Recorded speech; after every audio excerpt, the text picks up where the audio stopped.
Bonjour Corinne Gouget, merci Bonjour. de m'accueillir ici. Donc on fait cet entretien pour la chaîne comme prévu et j'aimerais d'abord revenir sur votre histoire, comment est-ce que vous avez découvert tous ces problèmes d'additifs, etc. Mon histoire remonte à 20 ans cette année déjà, ça a l'air d'être hier. En fait, j'étais enceinte, j'attendais ma première fille et je suis partie à la bibliothèque emprunter des livres. Et là, j'ai eu la chance de tomber sur un petit tourniquet où il y avait des magazines, dont un que j'ai pris. Et là, il y avait 3 pages sur les additifs. Et pour moi, un additif, je ne connaissais pas du tout.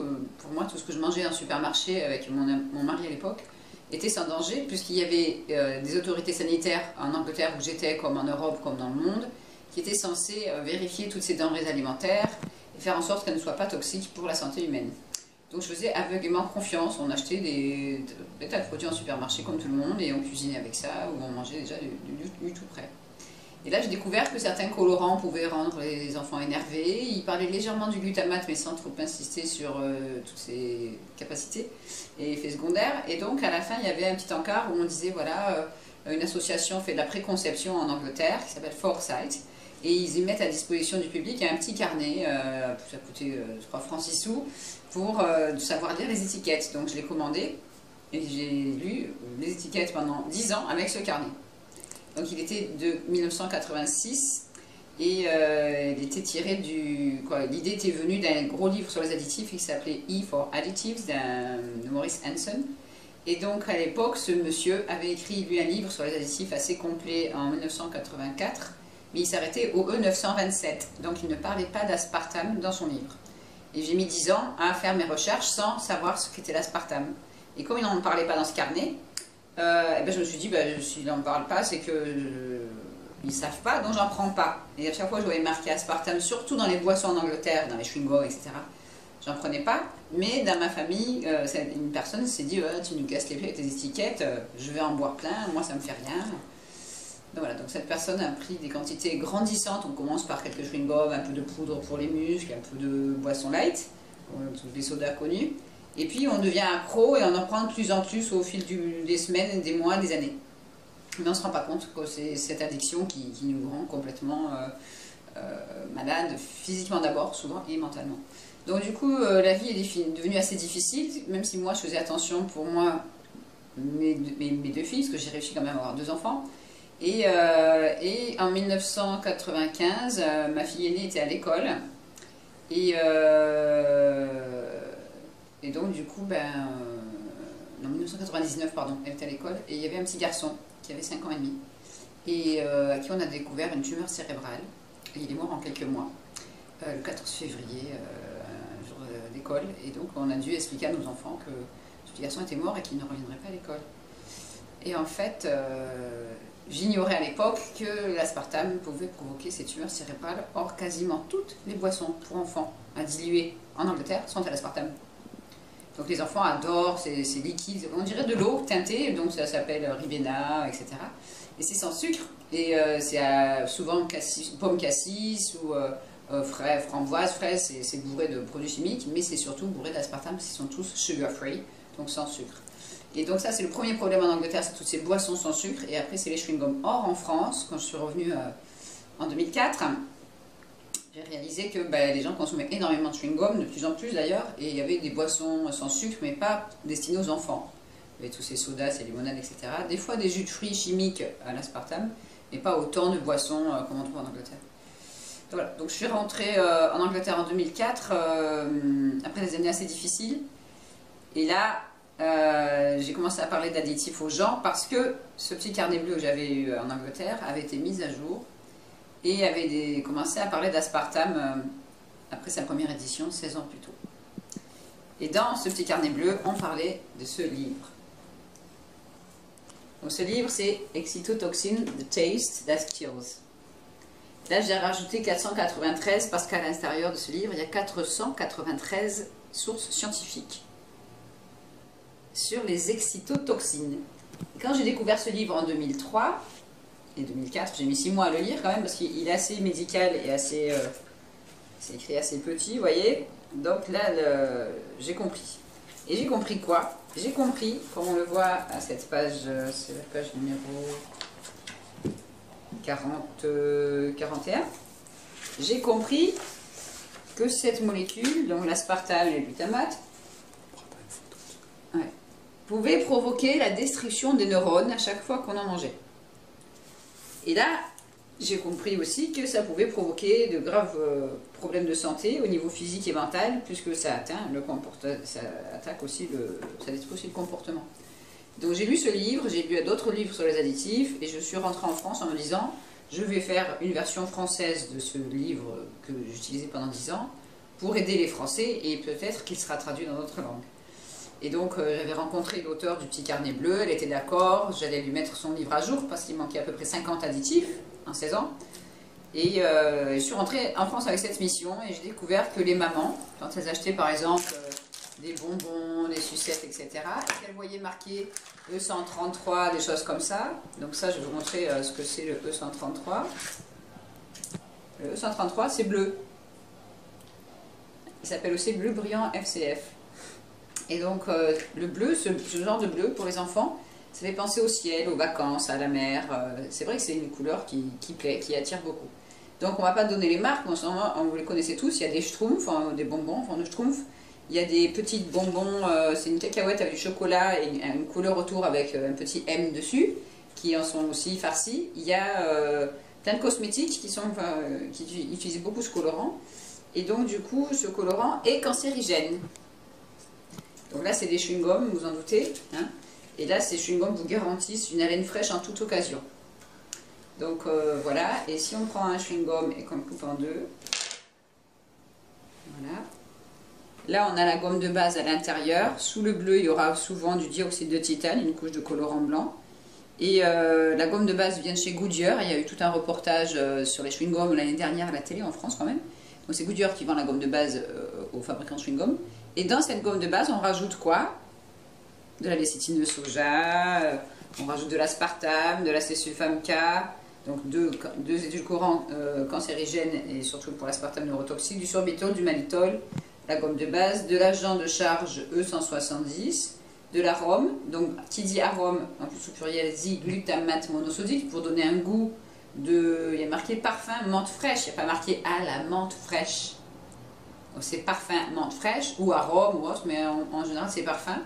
Et donc du coup, ça c'est du glutamate, de l'humectant, du E422, de l'épaississant, du E414, juste dans un petit chewing-gum comme ça. Hein. Et c'est écrit tout petit comme vous le précisez souvent. Oui, c'est écrit petit, ouais. Émulsifiant lécithine de tournesol, pour comme ça c'est pas du soja.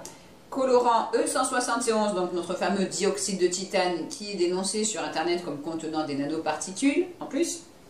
D'accord. Et du E133. Or, qu'est-ce qui s'est passé en 2005? Le professeur Vivian Howard à l'université de Liverpool a mis à jour une étude qu'il avait réalisée pendant 3 ans. Et lui, il avait mélangé du E133, donc ce bleu, avec du glutamate. Et il a réalisé sur des souris, bien sûr, que ça devenait 4 fois plus toxique que séparément. 4 fois. Et donc, quand cette étude est sortie en 2005, je l'ai vite contacté, le professeur Vivian Howard, pour voir si c'était vrai, parce que c'est quand même grave. Mais il n'avait pas fait que ça, il avait aussi mélangé du E104, un colorant jaune avec de l'aspartame, et là ça devenait 7 fois plus toxique que séparément. Donc dans ce chewing-gum, vous avez le fameux E133 plus l'arôme, donc qui devient 4 fois plus toxique et 4 fois plus aussi addictif, on va dire. Donc ça, tous les effets secondaires vont se multiplier. Sans parler de l'association des autres additifs ici cités. Et donc il y a aussi de l'agent d'enrobage du E903, c'est pour faire briller en quelque sorte le chewing-gum. Et il y a du antioxydant, soi-disant E321. Et en tout petit, on voit une consommation excessive peut avoir des effets laxatifs. Contient une source de phénylalanine. La première phrase est légalement obligatoire parce que l'aspartame contient 50% de phénylalanine et qui pose un problème pour ceux qui souffrent de phénylcétonurie, c'est-à-dire à peu près 4000 personnes en France. Donc c'est une intolérance, c'est une maladie génétique qui est héréditaire qui vient du fait qu'on ne peut pas supporter la phénylalanine. Donc ceux qui souffrent de cette maladie ne prennent jamais l'aspartame, mais il y a d'autres ingrédients qu'ils ne peuvent pas prendre, comme des fois la viande rouge, les petits pois, etc. Ils doivent éviter aussi la phénylalanine naturelle. Mais j'en connais pas personnellement, j'aimerais bien en rencontrer, parce que finalement, même s'ils ont ce problème de santé, ils doivent ne jamais consommer l'aspartame.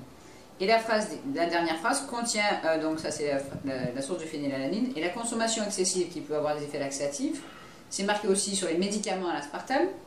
Mais bien sûr, il n'y a pas marqué les 91 autres effet secondaire de l'aspartame. Il n'y a pas la place sur la boîte. Pourquoi c'est écrit petit? Là c'est écrit gros, là c'est écrit gros, on voit des montagnes, de la glace, voilà, c'est ice fresh. Et c'est écrit toujours sur le côté un tout petit. Il faut savoir que le glutamate monosodique fait baisser la vue en détruisant le nerf optique, et que l'aspartame, contenant du méthanol, du méthylester, détruit aussi la vue à chaque fois qu'on en prend, petit à petit. Donc on est pressé, on est stressé, on n'a pas envie de savoir, on ne le dit pas, parce que c'est trop petit, il faudrait une loupe, et on perd la vue petit à petit, et on consomme, jusqu'à ce que maladie et mort s'en suivent. Donc je vous ai apporté un texte ici, qu'on trouve sur le site de RENS.com, en anglais, l'holocauste moléculaire de l'aspartame. Ça veut dire ce que ça veut dire. Aux États-Unis, il y avait le professeur H.G. Roberts, que je cite souvent dans mes conférences, qui nous a quittés l'année dernière, parce qu'il y a un an maintenant, et qui avait étudié les effets d'aspartame sur 1300 patients dans son hôpital. D'où l'énorme livre qui s'appelle Aspartame Disease, an Ignored Epidemic. En français, ça serait La maladie de l'aspartame, une épidémie ignorée. Et lui, il pouvait le faire, et quand il passait à la radio ou à la télé, il parlait de génocide alimentaire. Et il a utilisé une fois une phrase à la radio où il disait « c'est Auschwitz en assiette ». C'est vraiment ça. C'est vraiment ça.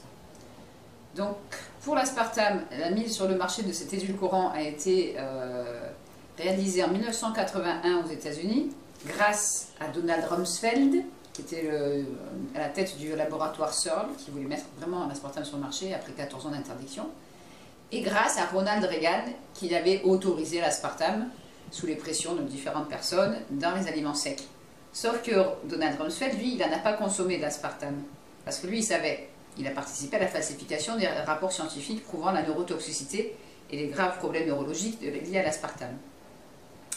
Et Ronald Reagan s'est fait filmer par les médias avec son épouse en train d'utiliser ces jolis sachets roses qui s'appelaient NutraSweet à l'époque, et en train de boire plein de soda light en 1983, une fois que l'aspartame était autorisé dans les boissons.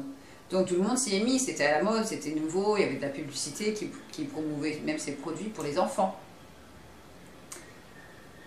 Et 6 mois plus tard, il y avait de plus en plus de diabétiques, parce que l'aspartame peut aggraver ou provoquer le diabète. Il y avait de plus en plus de tumeurs cérébrales très graves dont on voyait peu de cas auparavant, et de plus en plus de pathologies. Donc en 1995 déjà, il y a des milliers de gens qui se sont plaints des effets secondaires auprès de la FDA aux États-Unis, et d'où la fameuse livre en avril 95, la fameuse liste des 92 effets secondaires. Et donc le docteur Roberts, lui, dans son livre, dans son imposant livre, a fait un questionnaire pour les victimes de l'aspartame en remettant tous ces effets secondaires liés à cet édulcorant qu'il avait observé sur des êtres humains, pas sur des rats, des singes ou des lapins, on est d'accord. Et donc moi, ce questionnaire, je l'ai rempli avec de nombreuses personnes, et après je l'ai mis en français sur mon site, qui se trouve en page d'accueil du site, donc sous le film Faux sucre, vrai scandale. Vous avez la photo du docteur Roberts en costume blanc avec Betty Martini, en dessous il y a le film, et en dessous il y a le PDF du questionnaire. Et donc quand on regarde, on voit bien que l'aspartame affecte la vue, les oreilles, le niveau d'audition, sensibilité au bruit, craquement, le cerveau bien sûr, donc migraine, vertige, tremblement des jambes, tremblement des bras des fois, convulsions, épilepsie, entre autres on va en reparler, envie de dormir, envie de s'assoupir à n'importe quel moment de la journée, ça peut être au volant, ça peut être en regardant la télé, là c'est moins grave. Ça peut être en pilotant un avion. Aux États-Unis, des compagnies aériennes interdisent l'aspartame pour les pilotes, sinon ils peuvent perdre leur licence. Ils n'ont pas le droit de consommer quoi que ce soit l'aspartame 48 heures avant de voler. En France, on dit rien. Donc insomnie, ça c'est typique, confusion mentale, perte de la mémoire, hyperactivité, picotement dans les bras ou les jambes, problème d'élocution, dépression jusqu'au suicide, puisque l'aspartame fait baisser le taux de sérotonine. Etc., etc. Obsession, trouble du comportement, TOC. Il y a beaucoup de gens qui souffrent de TOC assez sévères. Et puis, ça peut provoquer prise de poids, perte de poids. Ça, on le sait depuis très longtemps, que l'aspartame fait grossir, surtout par les édulcorants et les boissons, c'est-à-dire tout ce qu'on va avaler. Par contre, si vous avez une addiction qu'au chewing-gum ou qu'aux bonbons sans sucre, soi-disant bienfaisant aux plantes suisses, et bien là, vous allez probablement avoir des risques de développer une autre maladie qui s'appelle l'anorexie. l'aspartame et le glutamate provoquent des troubles du comportement alimentaire, dont la boulimie, pour les deux. Et si on est vraiment accro au chewing-gum, là on peut faire beaucoup d'anorexie, et il y a de plus en plus d'anorexie, de plus en plus jeunes dans tous les pays développés. Donc ça peut faire aussi la maladie de Parkinson ou d'Alzheimer, parce que c'est neurotoxique, il n'y a pas que les pesticides, les métaux lourds, les vaccinations, etc. qui font en sorte que ces maladies augmentent. Et ça peut faire des problèmes de fibromyalgie, de sclérose en plaques, surtout parce qu'on avale aussi. J'ai rarement vu des cas de sclérose en plaques au chewing-gum. J'ai vu beaucoup de cas de tumeurs cérébrales, et des fois dès la naissance, au chewing-gum, parce que maman a consommé des chewing-gums pendant la grossesse pour éviter les nausées. Donc l'année dernière, j'étais dans un train, parce que je voyage beaucoup en train, il y avait un couple avec un bébé dans les bras qui dormait avec une capuche, et donc j'ai donné ma carte en disant voilà, je vous donne ça parce que vous avez un joli bébé et ça peut peut-être vous aider pour sa santé. Le père se lève pour aller chercher quelque chose dans un sac, et la mère me dit qu'est-ce qu'on peut faire pour un système immunitaire endommagé. Alors je dis c'est pour vous, elle me dit non, c'est pour mon bébé. Le bébé il avait 1 an, il dormait. Et je lui dis mais qu'est-ce qu'il a? Elle me dit on vient de lui trouver une tumeur à l'œil. Ma première question, c'est est-ce que vous avez mangé des chewing-gums pendant la grossesse? Elle me dit, ben oui, mais sans sucre. Donc le bébé se réveille, elle enlève la capuche, il avait des jolies bouclettes châtain, il ouvre ses grands yeux bleus, et là, à cet œil où il y avait la tumeur cancéreuse, il y avait un caillot de sang qui s'était formé dans l'œil.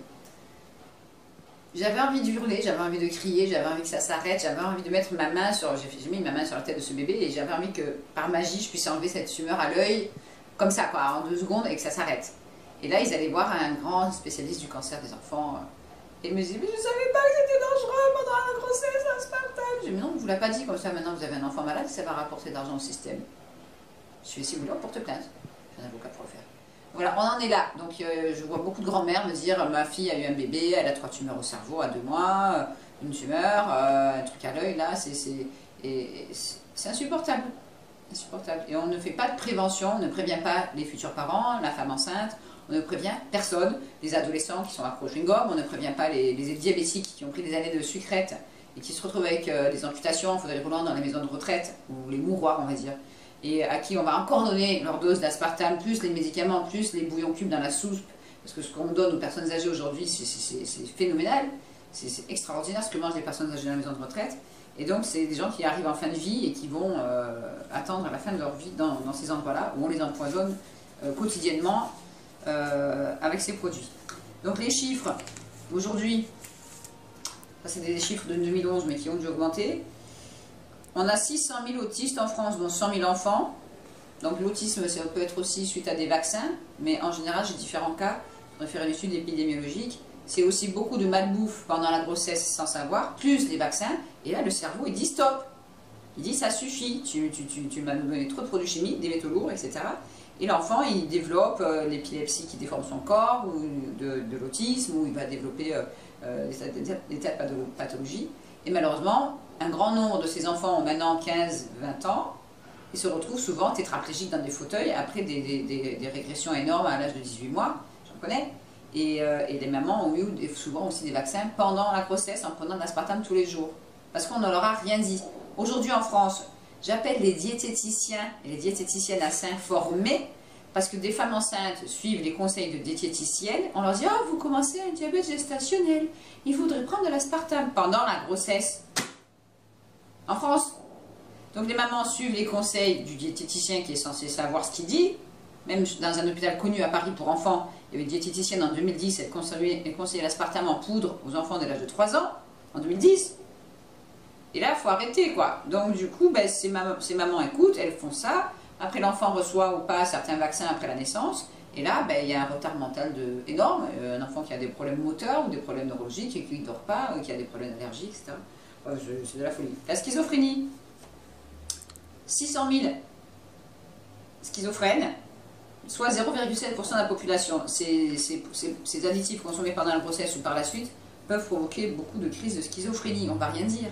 Et si vous regardez le livre de Julien Vennesson qui s'appelle Gluten, ça c'est prouvé depuis des années, le gluten peut engendrer des crises de schizophrénie. Donc le gluten, c'est pas du glutamate monosodique comme on nous demande souvent, c'est tout ce qui est à base de blé, entre autres. Et donc c'est parce que ce blé a été modifié ces 50 dernières années qui va provoquer des crises de schizophrénie souvent très graves. Et ça, on ne le dit rien. Donc 100% des schizophrènes, selon différentes études internationales, montrent que tous les schizophrènes sont intolérants au gluten. Donc il faudrait qu'ils arrêtent de prendre ça, mais ils sont souvent accros. On est accros aux aliments qui nous détruisent. Donc imaginez quelqu'un qui ne souffre pas au départ de schizophrénie, mais qui se bourre de chewing-gum, de chips, de trucs Glutamat et compagnie. Ça, vous les connaissez tous, cette marque. Il ne faut surtout pas donner ça aux enfants. Hein. Alors on vous fait croire que si tu n'en manges pas, tu n'as pas d'amis. Ça, c'est un sachet qui a 4 ans. Donc j'ai gardé parce qu'en fait, on voit bien les ingrédients derrière. Et on voit bien marqué au milieu, exhausteur de goût, glutamate monosodique. Ce sachet a à peu près 3-4 ans. Donc si je lis, il y a marqué semoule de maïs 59%, arachide grillé moulu 30%, matière grasse végétale, c'était de l'huile de palme, mais c'est pas indiqué, sel, arôme, donc arôme glutamate monosodique, et on rajoute exhausteur de goût en toutes lettres, 2 points glutamate monosodique et extrait d'épices. Contient arachide, traces de dérivés laitiers et de fruits à coque. Ça, c'est pour ceux qui pourraient être allergiques. D'accord? Les arachides, c'est très allergisant. Qu'est-ce qui s'est passé l'été dernier? On a sorti un nouveau sachet pour en vendre plus, pour en faire consommer plus. Mais il faut savoir que ces géants de l'agroalimentaire, ils payent des bureaux d'études pour créer les emballages, hein, pour faire des choses plus attractives.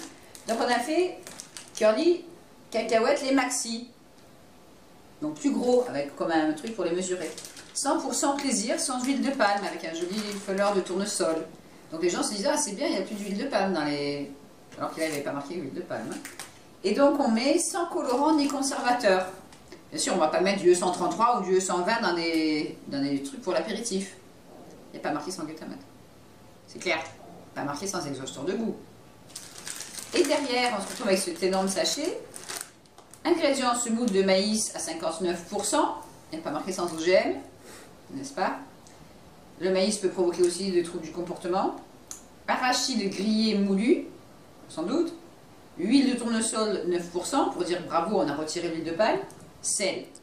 Et là, il n'y a plus marqué exhausteur de goût, 2 points glutamate monosodique, il n'y a même plus marqué arôme au pluriel. Il y a marqué base aromatisante. C'est joli, non? Ils sont gentils. Base aromatisante. Épices, au singulier. Entre parenthèses, arôme naturel, virgule, tomate. Donc celui qui ne fait pas gaffe ou qui jette juste un coup d'œil se dit c'est de l'arôme naturel de tomate. Il n'y a pas marqué arôme naturel de tomate. C'est un arôme naturel goût tomate. Qui dit arôme naturel dit glutamate monosodique. Et des fois dans le mot arôme, il y en a 3 fois du glutamate. Ça se voit très bien sur des pots de poudre en Afrique pour faire le bouillon. Et donc voilà, donc le consommateur est piégé. Or, j'ai eu la chance de rencontrer une des personnes du bureau d'études qui a créé ce sachet. Et cette personne m'a avoué qu'il avait ça dans leur bureau. C'est pas bon ça? Ça c'était l'année dernière, mois d'octobre. Et donc du coup, quand ils ont vu que cette société voulait enlever le mot glutamate monosodique, ils ont dit ouais là vous exagérez un peu, vous croyez pas qu'on devrait... Non, non, non, c'est bon, allez-y. Donc voilà, il n'y a pas que cette marque qui a retiré le mot glutamate monosodique pour mettre base aromatisante. Il y a plein d'autres marques qui l'ont fait. Est-ce que vous pouvez rappeler d'ailleurs les autres noms du coup au passage? Donc du coup, vous avez des marques connues de soupe en briques ou en sachet qui ont retiré E621 pour le glutamate monosodique qu'on retrouve dans les plats préparés, ce E621. Et donc du coup, ils ont mis pareil, base aromatisante ou arôme au pluriel, ou ce fameux extrait de levure. Et l'extrait de levure, c'est depuis les années 80 à peu près. Ils ont utilisé le système des portes tournantes aux États-Unis pour corrompre certaines personnes et pour introduire une source de glutamate monosodique dans les produits bio. Donc il y a tout un article sur le site de Jack Samuels, qui nous a quittés aussi il y a 2 ans bientôt, et Adrienne Samuels, donc qui s'appelle Truth in Labeling, qui est en anglais. Et tout cet article explique que c'est pas parce que c'est bio qu'il n'y a pas de glutamate monosodique. Il est assez long, ça rappelle toute l'histoire de cette introduction d'extrait de levure dans les produits. Et vous avez en Europe beaucoup d'artisans qui font des pâtés végétaux par exemple, et qui vont acheter de l'extrait de levure en Allemagne chez une marque connue pour rajouter à leurs pâtés végétaux, sans savoir qu'en fait c'est du glutamate monosodique. Or, l'année dernière à peu près, il y a eu un très bon reportage français à la télé, pour une fois, qui disait la vérité, qui allait jusqu'au bout, c'est très rare. Et vous pouvez le retrouver sur YouTube. Il s'appelle « Poudres et potions de l'industrie alimentaire ». C'est clair. Donc vous regardez ce reportage et vous allez comprendre comment on continue à rajouter cet extrait de levure dans des grandes marques pour ne pas mettre le mot glutamate monosodique. Donc là, les réalisateurs de ce film ont dû aller jusqu'en Allemagne. C'est pas en France qu'on va trouver des toxicologues médiatiques pour parler de ça, surtout pas. Et c'est des toxicologues et des scientifiques allemands qui expliquent que l'extrait de levure, c'est bien du glutamate monosodique.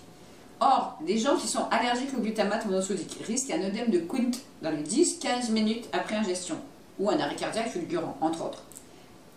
Ils font confiance, ne sachant pas que l'extrait de levure, c'est du glutamate, ils vont acheter des produits bio, des pâtés en boîte, des chips, des soupes en sachet bio, il y a plein de produits bio avec cet extrait de levure, et ils vont manger ce pâté végétal sur des biscottes ou autre, sur des tartines. Et ils vont se dire, ah, il est bon ce pâté végétal, et ils finissent le petit pot qui est en métal en général comme ça.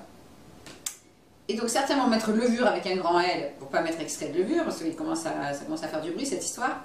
Et donc la personne qui est allergique au glutamate monosodique, mais qui mange son pâté végétal à l'extrait de levure, commence à avoir des nausées, des migraines, des vertiges, des éruptions cutanées autour de la bouche 10 minutes après ingestion, parce qu'elle a mangé toute la boîte sous l'effet addictif. Et puis elle commence à gonfler, à avoir un début d'œdème. Et ça, c'est une dame que j'ai rencontrée qui avait 2 boîtes de pâté bio, pâté végétal bio avec cet extrait de levure, et qui me les a données tout de suite. Elle m'a dit, j'ai compris. Elle aurait pu mourir. Alors la dose sera moins importante que si c'était du glutamate monosodique pur, mais il y aura quand même une source de glutamate monosodique dans ce produit bio. Il faut faire vraiment très très attention, parce que c'est vraiment quelque chose qui est caché. Donc du coup, il faut aussi rappeler que ce glutamate monosodique fait grossir, provoque un dérèglement du cerveau et une prise de poids, peut provoquer aussi le diabète. Et donc, c'était prouvé déjà les problèmes de poids des années 60, la neurotoxicité aussi, les problèmes de vue des années 55 aux États-Unis. Et du coup, il y a toute une liste d'effets secondaires du glutamate qui sont dans mon livre. Donc, dans mon livre, on voit à la fin le chapitre glutamate monosodique. Et la liste des effets secondaires, c'est pas moi qui l'ai rédigé, c'est le docteur Schwartz, qui est le célèbre auteur du livre Le syndrome du glutamate aux États-Unis dans les années 90, que vous pourrez entendre parler dans un petit documentaire de 13 minutes que j'ai fait sous-titrer en 2009, qui s'appelle « La vérité sur le glutamate monosodique » sur YouTube. Et ce documentaire durait 13 minutes, il passait à la télévision aux États-Unis en 1991. Et ceux qui fabriquent le glutamate, dans la société Ajinomoto, a fait pression à l'époque sur cette chaîne télévisée américaine pour que ça ne soit pas diffusé ailleurs. Pendant ce temps, dans ma famille, mon père consommait énormément de bouillon cube, de soupe en sachet, de plats en boîte, merci William, on va dire. Et là, il s'est bourré de glutamate monosodique pendant 30 ans. Dans un plat en boîte de cette marque, il y a à peu près 5 à 6 sources de glutamate monosodique dans un plat en boîte. C'est-à-dire qu'on va donner du goût à quelque chose qui n'en a plus et qui reste dans la boîte 1 an, voire 2 ans. Vous ouvrez la boîte, passez ça au micro-ondes, c'est le pire des cas, vous mangez ça, et puis vous n'allez pas faire le lien avec les migraines, le moment de fatigue et la crise de rage. Et dans son livre, le Dr Schwartz parle de même du lien entre le glutamate monosodique et le taux de divorce. Parce que la personne devient agitée, énervée, agressive, avec des pulsions, avec des obsessions, et donc du coup ça finit en bagarre après le repas, hein, ça va très vite, les symptômes peuvent commencer dans les 20-30 minutes chez un adulte et dans les 15 minutes chez un enfant, j'ai observé plusieurs fois. Et donc ça peut finir en divorce. Donc il y a un lien entre alimentation, comportement, taux de divorce, taux de suicide, taux de dépression, taux de maladies extra. Donc cette liste des effets secondaires du glutamate monosodique a été rédigée par le docteur Schwartz et le docteur Blaylock, auteur de ce livre. Donc.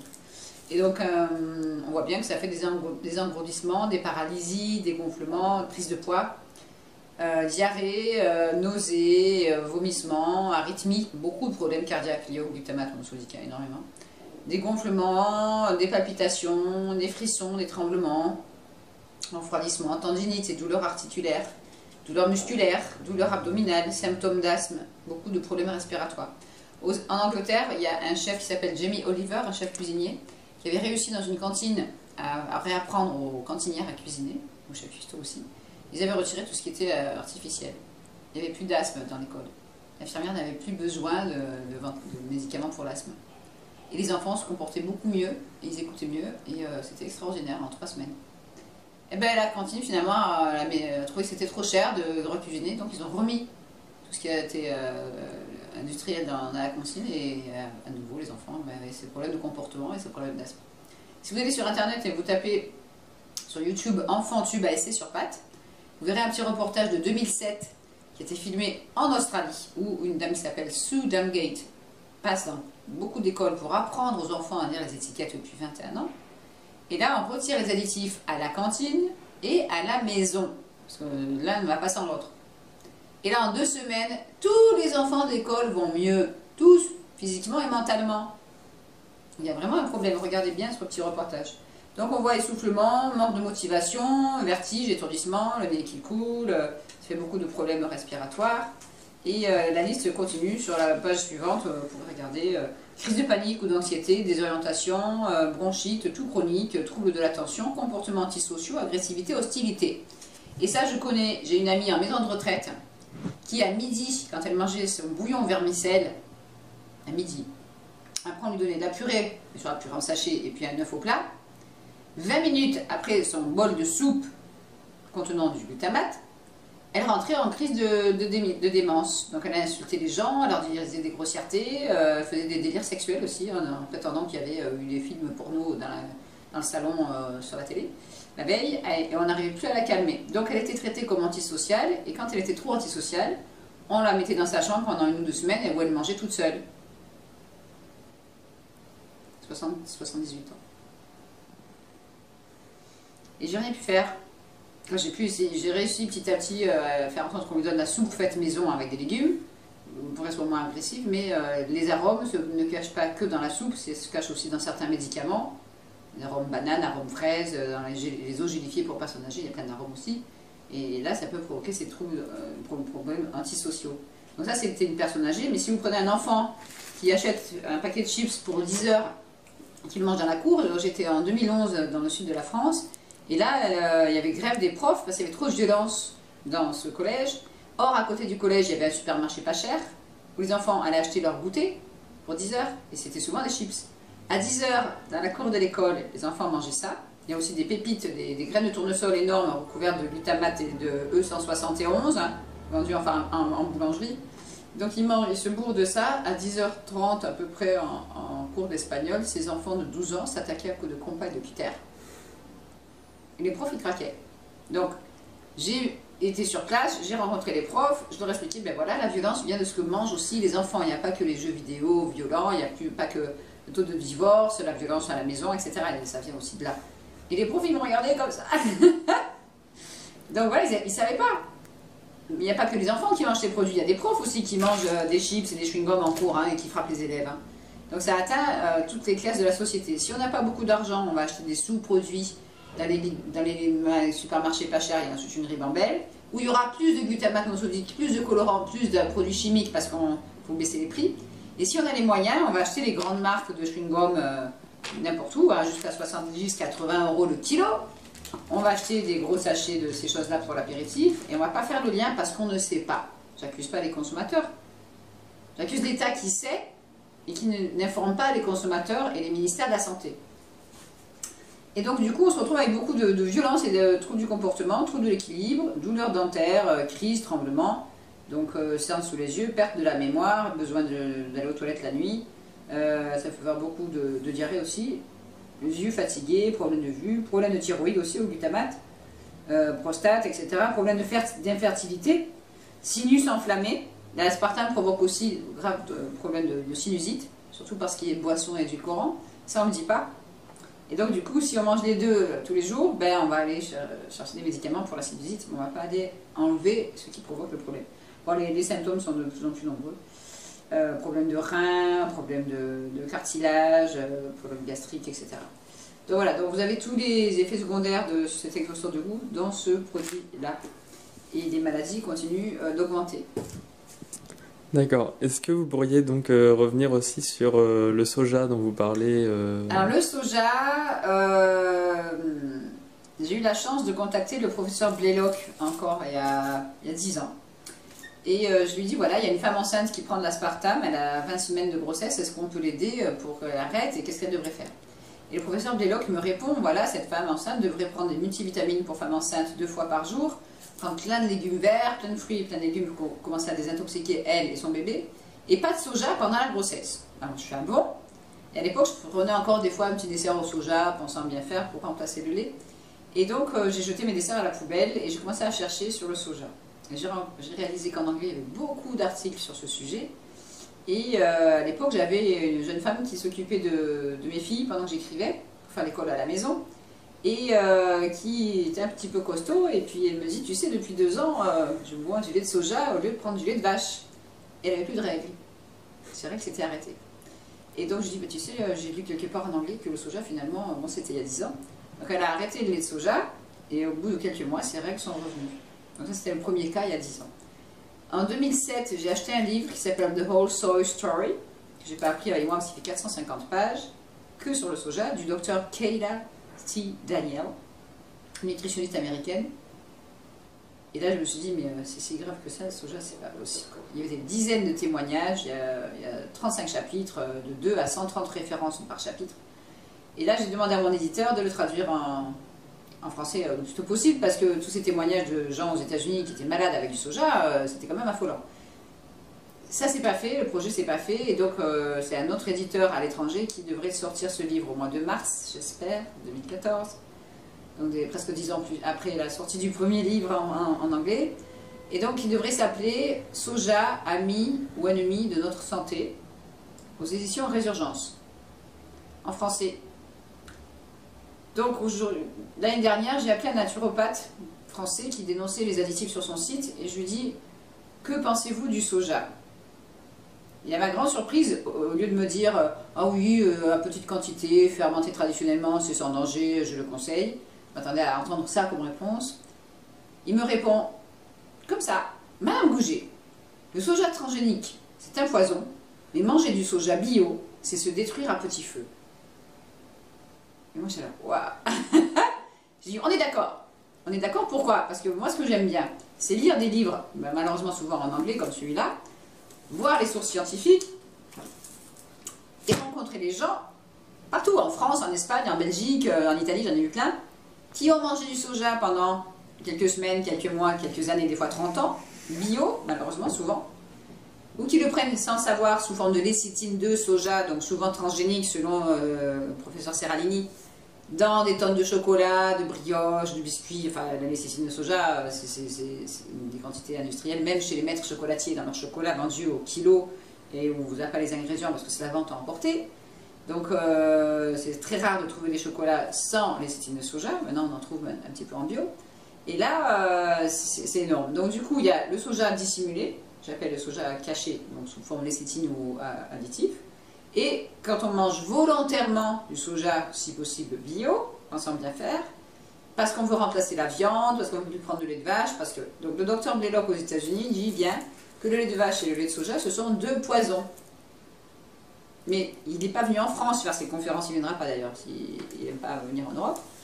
Donc du coup, on ne dit rien. Et ces gens deviennent dépendants, c'est-à-dire qu'ils vont prendre un petit peu de lait de soja le matin, puis à midi, ça va être encore de la crème, de la sauce, des crêpes, des pâtes. Enfin, il y a des milliers de produits aujourd'hui sur le marché. Et donc, dans les pays industrialisés, on va prendre de plus en plus de produits au soja, alors qu'en Asie, ils vont en consommer en moindre quantité, puisqu'ils continuent à manger de la viande, du poisson, etc. Ça ne sera pas des quantités énormes. Donc, j'ai retrouvé un article qui était dans Que Choisir, pourtant, d'octobre 2006, et qui disait « Alimentation du soja et des dégâts ». En 2006. Ça, c'est une lectrice qui m'a envoyé. Et donc, il parle du problème, des problèmes hormonaux liés au soja. Il parle des dangers du soja pendant la grossesse. Donc, il y a des jolies photos avec différents produits contenant du soja, des tests. Donc, ils ont pris des produits. Et puis, ils ont été testés des grandes marques. On pourra faire des photos de l'article. Voilà, avec différents tableaux. Et on voit le taux d'isoflavone mesuré dans une portion. Et des portions en référence au quotidien. Donc du coup, même dans les laits pour bébés, on trouve des taux d'isoflavine mesurés énormes par biberon, pour un biberon, 4,5, etc. Et bon, ils ont fait tout un article là-dessus. Donc ils disent gare au steak, étiquetage gonflé, à bannir, lait pour nourrissons, tout le monde s'assoit dessus, le rapport de l'AFSA, etc., protocole de test, ça y va. Donc c'est quand même pas mal de voir qu'il y a un magazine français qui fait un article là-dessus, surtout pas pendant la grossesse, ménopause, rien n'est prouvé, pas de soja dans le biberon, un produit à la mode dont on ne sait pas grand-chose, enfin ça y va quoi. Hein. Donc quand on voit ces articles, quand on voit tout ce qui se passe aux États-Unis pour dénoncer le soja, et quand on rencontre, au cours de mes conférences sur le soja, je ne voulais pas attendre que le livre sorte, j'ai commencé en 2011 à faire ma première conférence, et quand on rencontre 1, 2, 3, 400, 500, 600, je compte plus, personnes d'âges différents, hein, de 5 ans à 75, 80 ans, qui ont consommé un ou des produits au soja bio pendant des années et qui ont des problèmes de pelade, de calvitie, de thyroïde, de comportement, de dépression, de sous-poids, de surpoids, selon l'état de la thyroïde, qui ont des problèmes de cancer, qui ont des problèmes de déformation congénitale, de retard d'apprentissage, de retard de croissance. On commence à se poser des questions. Donc il n'y a pas de fumée sans feu. Bien sûr, on peut me dire, oui, qu'est-ce que tu nous racontes, le soja, moi j'en mets un petit peu là, un petit peu là. Si on en mange en moindre quantité et si possible fermenté traditionnellement, c'est-à-dire longtemps, à la limite, il y a moins de dégâts. Mais comme il y a cet effet d'addiction et que quand on transforme le soja, il peut avoir une formation de glutamate monosodique, d'où des symptômes en commun avec le glutamate, migraine pendant des années, problèmes de thyroïde, trou de mémoire, agressivité, dépression et compagnie. On ne va pas faire le lien. Donc moi je connais des gens assez connus qui ont mangé des années de soja en me disant oui mais c'est bio et qui ont du mal à changer parce que ça apporte aussi de l'aluminium et du fluor au cerveau. Donc du coup c'est des gens qui deviennent bornés, qui deviennent souvent tout palos, qui commencent à perdre leurs cheveux, leurs poils, leurs cils, leurs sourcils. Enfin, voilà. Et donc on vous dit oui les végétariens sont agressifs. Mais oui mais si on mange du soja à côté, moi je mange pas de soja, je perds pas mes cheveux quoi. Mais c'est pas leur faute, hein, je rigole, mais c'est un peu nerveux, mais c'est pas leur faute ces gens-là. Mais on a du mal à leur faire prendre conscience du problème. Donc il y a une personne assez connue que j'ai rencontrée à une conférence où vous étiez il n'y a pas longtemps et qui est venu me serrer la main et qui m'a promis qu'il arrêtait de prendre du soja. Hein, et j'en suis ravie parce que ça faisait presque 1 an que je lui disais arrête, arrête. Et là il m'a dit je me suis renseignée, c'est vrai, j'arrête. Donc c'est un jeune homme. Je suis vraiment très contente qu'il arrête parce qu'on a besoin de gens comme lui qui osent faire certaines vidéos et dénoncer certaines choses. Donc voilà, mais c'est difficile d'expliquer les problèmes du soja aux gens. Donc j'attends que ce livre sorte, j'espère au mois de mars, dans un mois prochain. Et là, je balancerai un dossier sur Internet sur le soja pour informer. On a le droit à la santé, on a le droit à l'information. Après, libre aux gens, continuent d'en manger ou pas. Ils ne viennent pas me dire j'ai des problèmes osseux, je ne peux plus faire de sport, j'ai des problèmes de croissance, j'ai un cancer du sein, j'ai un cancer de ci, de ça. Il y a beaucoup de naturopathes qui ont du mal aujourd'hui en France à permettre à ces consommateurs de soja à retrouver la santé. C'est très très difficile. Et puis le soja est aussi souvent contenu en plus, même dans magasins bio, dans des choses qui contiennent des perturbateurs endocriniens, contiennent même parfois du glutamate, je ne sais plus comment ça s'appelle, carragénèse. Alors la carragénane, c'est aussi un autre additif que j'ai classé, je pense, en rouge, là, dans cette édition. Donc là, il y a un très bon livre qui s'appelle La cuisine moléculaire, de Georg Ziprik, et lui les carragénanes, il pense que c'est l'additif le plus dangereux.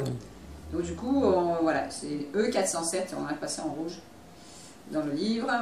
Et donc là, c'est le traitement de cette algue qui provoque le fait qu'elle soit cancérigène, avec des tas d'acides, c'est très bien expliqué sur plusieurs pages, dans tout un chapitre dans ce livre de Georg Ziprik. Et donc là, on a un gros problème de santé aussi avec ce carragénane. Donc si on prend un produit, le problème du soja, c'est qu'il a mauvais goût. Donc dès le début de cette histoire, il y a des siècles, où ils ont commencé à faire du miso, du tempeh, du tofu, etc. Ils ont remarqué qu'il y avait un mauvais goût. Donc on a trouvé des méthodes de fermentation et des méthodes pour ajouter des goûts, pour cacher ce mauvais goût de cette plante qui n'était pas comestible à la base. Et donc les premiers symptômes ont été observés, c'était des flatulences, des ballonnements, allergies au niveau des intestins.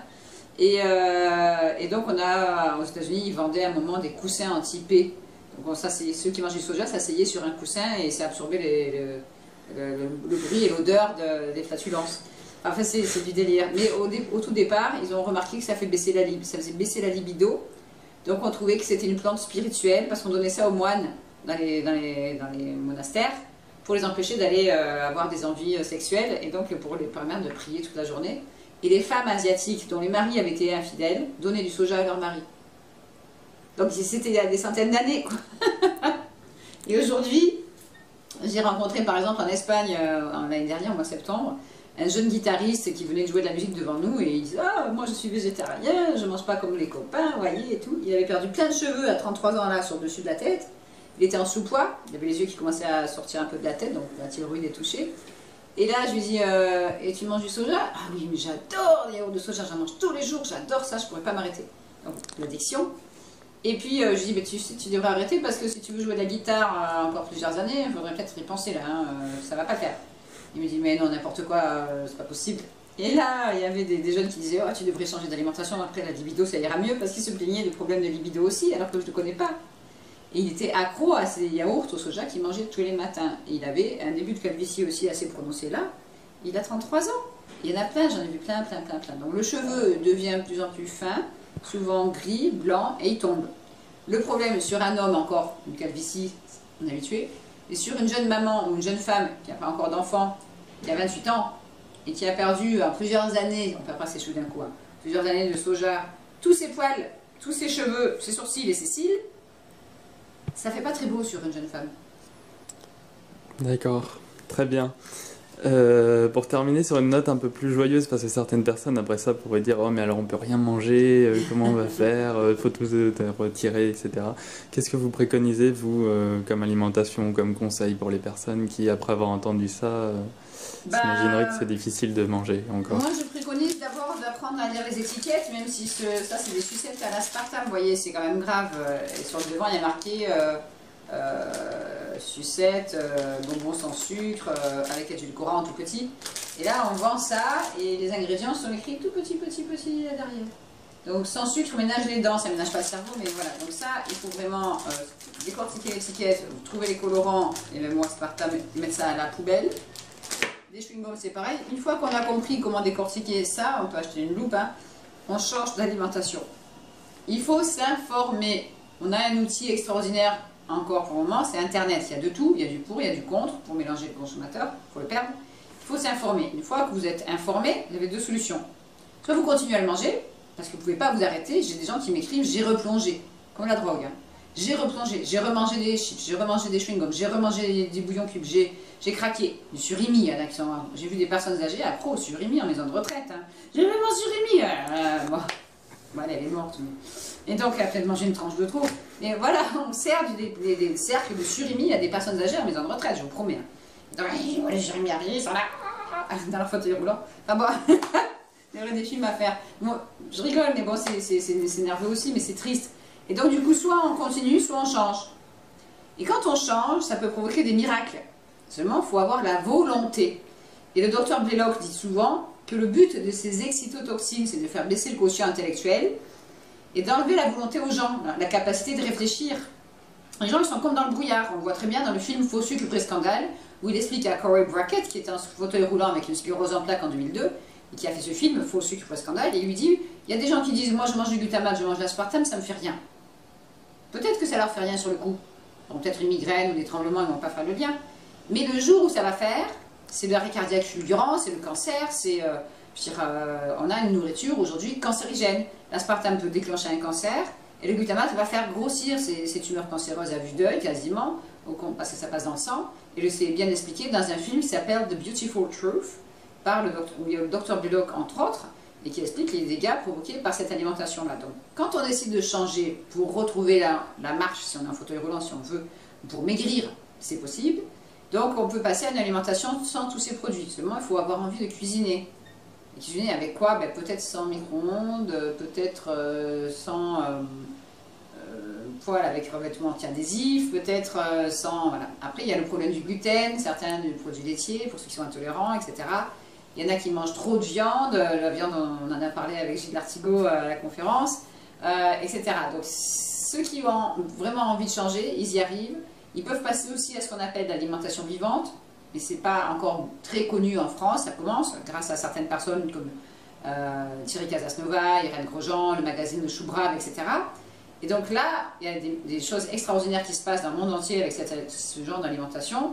Des gens maigrissent, les gens dorment mieux, ils récupèrent plus rapidement, ils perdent du poids, il y a des tas de choses qui reviennent, et donc du coup, il y a des histoires extraordinaires sur Internet ou dans des livres aussi, de gens qui retrouvent la santé en passant à cette alimentation.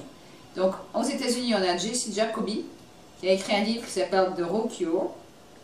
Et le livre n'a pas vraiment de recettes de cuisine à la fin, parce qu'il donne beaucoup de sites, mais il explique pour chaque maladie comment retrouver la santé avec l'alimentation vivante. Et il dénonce aussi le soja, le gluten, etc. Et c'est affolant de voir un livre comme ça, qui n'est toujours pas en français, mais j'espère qu'il le sera un jour. Et donc ça s'appelle The Raw Cure, et c'est Jesse Jacoby.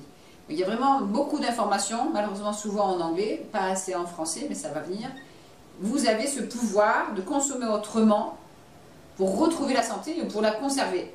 Mais surtout, là on parle d'adultes, mais pensez à vos enfants, car aujourd'hui on a des milliers d'enfants cancéreux, c'est souvent des leucémies, des tumeurs cérébrales et autres pathologies. On a des enfants qui sont en psychiatrie, on a des services psychiatriques qui ont 15 ans, on a des adolescents qui ont des graves problèmes comportementaux et des retards d'apprentissage au collège, au lycée, avec des centres entiers remplis de ces adolescents, on parle d'adolescents de 12, 13, 14 ans. On a des enfants obèses qui font des fois 300 kilos en France à 17 ans. En Martinique, c'est pareil. Donc on a eu un cas à 200 kilos à 15 ans en Martinique, qui était accro au soda light, et la maman demandait au nutritionniste de faire en sorte qu'on puisse l'opérer pour lui retirer sa poitrine. Ce n'est pas pour maigrir, non. Donc on a beaucoup d'adolescents en surpoids en France, c'est gigantesque. Et qu'est-ce qu'on fait à ces adolescents? Fais du sport, mange moins, compte tes calories, on va te mettre un anneau gastrique, ça ira. Il fait du sport, boit du Powerade. Voilà, fais du sport, mais surtout, va pas lire les étiquettes, il faut compter les calories. Donc on met des anneaux gastriques sur des filles de 16, 17 ans, et donc la fille va faire attention à ce qu'elle mange, elle va manger du riz, des trucs en sachet de marque connue de régime, hein, passe au micro-ondes, elle ouvre le sachet, je croque, ça tourne dans l'assiette, donc c'est une sauce, une bonne vitamate. Et même après l'opération d'anneau gastrique, la pauvre chérie, elle ne va pas maigrir beaucoup, autant que ce qu'elle aurait voulu, alors qu'elle ne peut plus manger grand-chose. Et moi, je suis désolée de voir ça, parce que en informant les gens, on aurait pu éviter ça. Donc, je connais un monsieur qui s'appelle Christophe, il a changé d'alimentation, il faisait plus de 120 kilos, et en un an d'alimentation vivante, il a perdu 60 kilos, quoi, sans opération. Il y en a beaucoup, comme ça, il y a plein de vidéos là-dessus. Donc on est ce qu'on mange et on est ce qu'on a mangé. Il y a j'ai plein d'exemples en tête, mais on ne va pas tous les dire. Vous allez sur mon site santéendanger.net, vous allez dans Actualité et après il y a témoignages. Et vous lisez ces témoignages. Et il y en a un qui s'appelle Rencontre avec Daniel. Et donc c'était en 2006, j'ai rencontré cette femme qui n'était pas en surpoids, elle, et qui était accro aux bonbons bienfaisants, aux plantes qu'on trouve dans tous les supermarchés en France, qui sont sans sucre, à l'aspartame, et elle consommait jusqu'à une boîte, voire des fois 2 par jour. Et elle avait une fibromyalgie. C'est la maladie à la mode, on va dire. Et donc, du coup, on l'a bourré de médicaments, elle avait des douleurs articulaires. Je l'ai rencontrée en 2006 avec des cannes, un corset, des fois un fauteuil roulant quand elle avait trop mal. Et donc, elle a compris grâce à moi qu'elle était malade à cause de ces bonbons qu'elle avait surconsommés, sans savoir, pendant 15 ans. Et au bout d'1 an et demi, j'ai trouvé des naturopathes pour essayer de la désintoxiquer et pour changer toute son alimentation. Cette femme redansait le rock'n'roll. Et aujourd'hui, elle a 65 ans bientôt. Et elle danse le tango argentin, elle voyage pour aller s'occuper de sa petite fille, elle est complètement indépendante et c'est vraiment un grand bonheur. On a des frissons de voir cette femme qui a retrouvé le goût à la vie. Et ne serait-ce qu'hier, il y a une autre fibromyalgique qui a utilisé des boissons à l'aspartame, des mêmes bonbons et des tas de produits à l'aspartame depuis que ça existe, et qui se retrouve avec une canne en forme de fauteuil pour s'asseoir dessus, qui est vraiment handicapée avec une fibromyalgie depuis 10 ans, et qui a vu le témoignage de Daniel et qui me demande de l'aide. Donc je croule sous les emails de gens malades, je croule sous les emails de gens qui ont retrouvé la santé et qui sont contents. Donc vous avez ce pouvoir de vous informer, de consommer autrement, de manger autrement, de cuisiner autrement si vous pouvez. Il y a des milliers de recettes, des millions probablement en anglais et des recettes aussi en français. Mais il faut avoir envie de retourner à la cuisine et de passer moins de temps peut-être devant la télé ou sur Mythique pour trouver quelqu'un d'autre dans sa vie. Enfin, ou sur son téléphone portable toute la journée. Posez-moi tout ça, informez-vous, cuisinez autrement. Et c'est vraiment un bonheur de manger plus sainement, sans allergènes, sans additifs. Je consomme une cuisine sans additifs depuis 20 ans, pourquoi pas vous?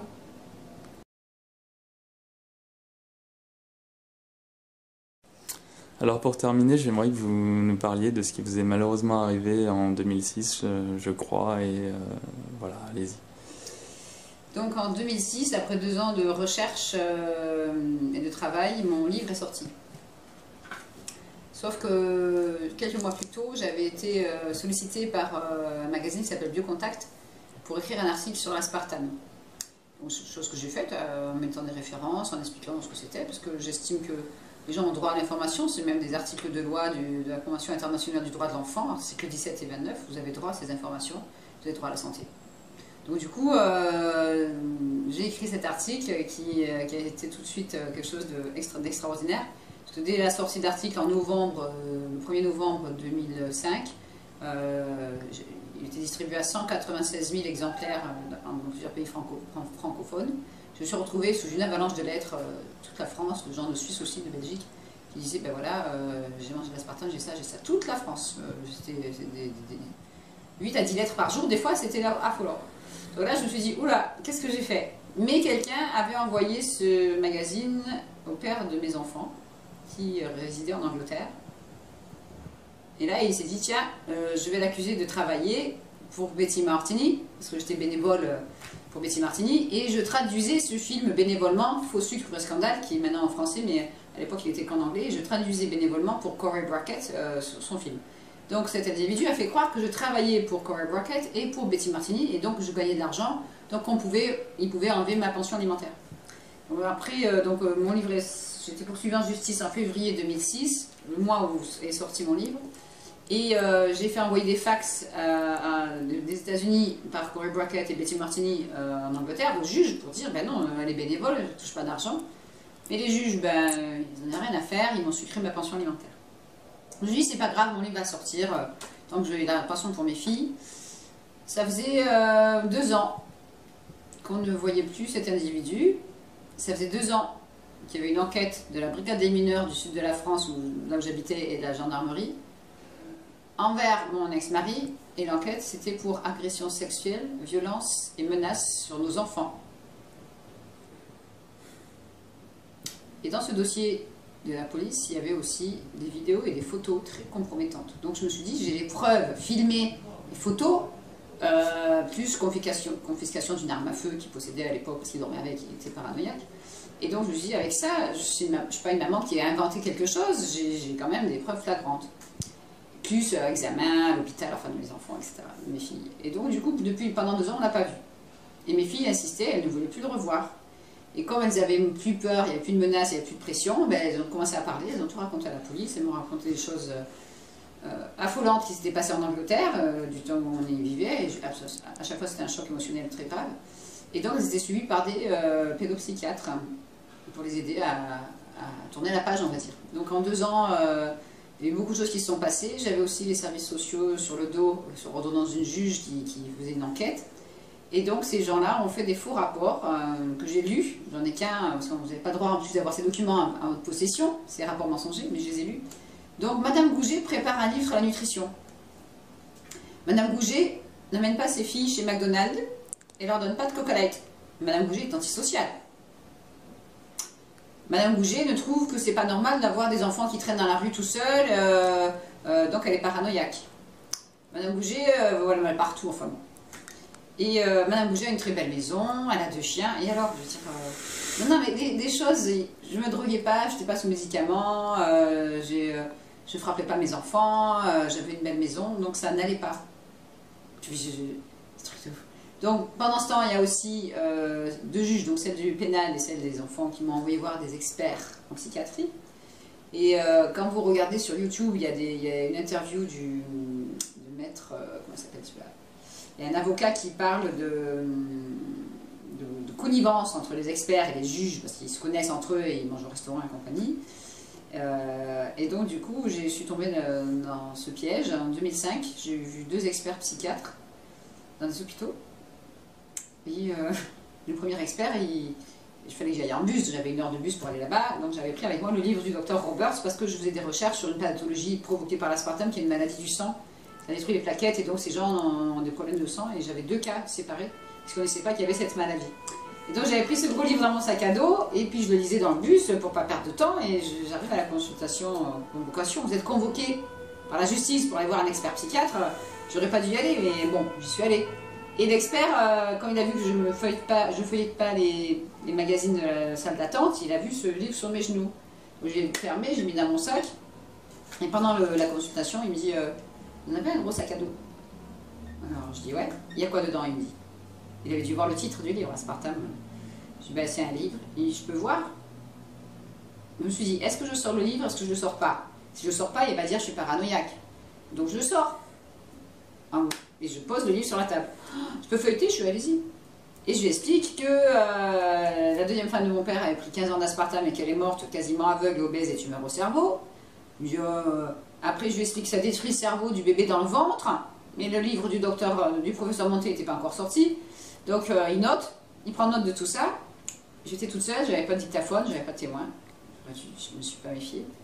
Et il feuillette le livre. Un mois plus tard, je vais voir un de ses confrères, parce qu'ils se connaissaient entre eux, bien sûr. Et lui, il me reçoit 20 minutes dans son cabinet.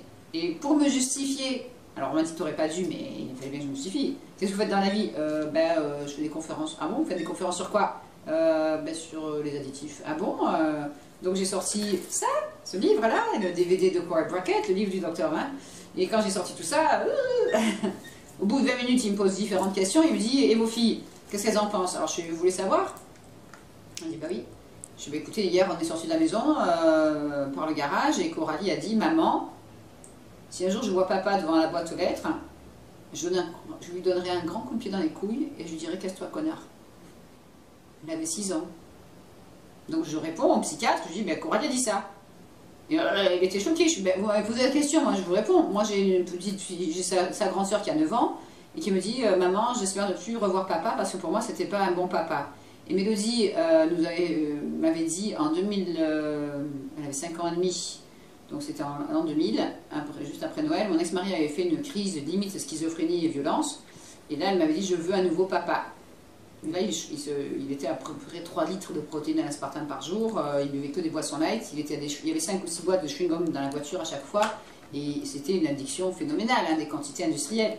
Il était à 37 effets secondaires de la liste des 92 effets secondaires, et c'est Mélodie qui avait insisté une fois en France pour trouver cette fameuse liste des 92 effets secondaires, parce que je n'avais pas encore le questionnaire en 2003, et pour compter ce qu'avait son père. Et donc on est tombé sur 37 effets secondaires sur 92, et aux États-Unis, on a des cas où ça dépasse les 50 effets secondaires. Il n'y a pas de fumée sans feu. J'ai rencontré des milliers de gens avec tous les mêmes effets secondaires qui disparaissent progressivement une fois qu'on arrête. Mais il faut arrêter, c'est-à-dire plus jamais.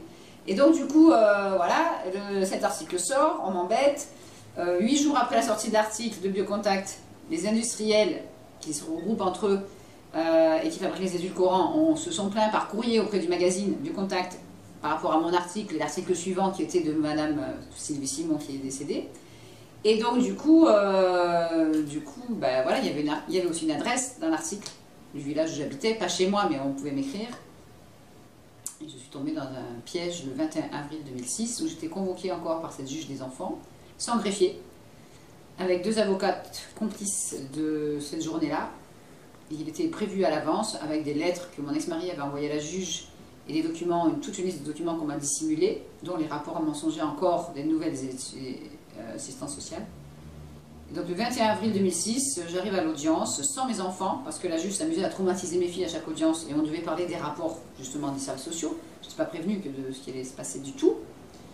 J'arrive dans le bureau de la juge, et elle me dit, où sont les enfants?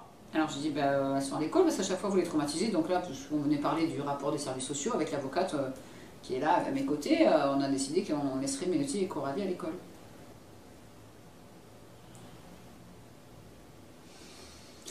Et là elle me dit, vous parlez d'aspartame, vous parlez de glutamate, vous mangez bio, vous êtes folle.